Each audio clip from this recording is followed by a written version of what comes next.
Ang 2023 number 1 overall pick, si Victor Wembanyama, ay walang dudang ang pinaka-inaabangang prospect sa kasaysayan ng NBA.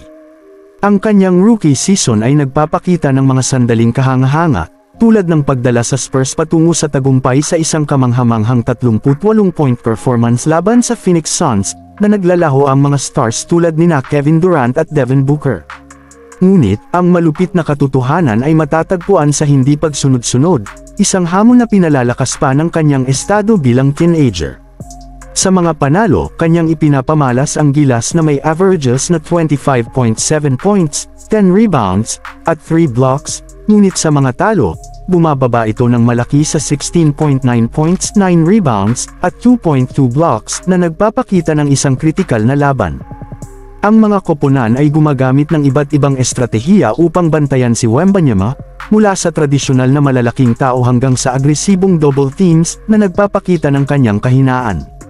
Ang kanyang hilig sa pagsusulong sa perimeter, sa kabila ng kanyang taas na 7'4", ay nagdadagdag ng isa pang layer sa hamon. Ang maingat na balanse sa pagitan ng paglulunsad ng tres at pagsasalaysay ng dominasyon sa loob ng pintura ay pangunahing mahalaga para sa kanya upang maging isang matibay na puwersa sa court. Habang inilalakbay ng Spurs ang isang mabato at 3-9 na simula, ang pag-unlad ni Wembanyama at ang kakayahan niyang mahanap ang ganitong kahusayan ay lumilitaw bilang mahalagang salik para sa kanilang tagumpay.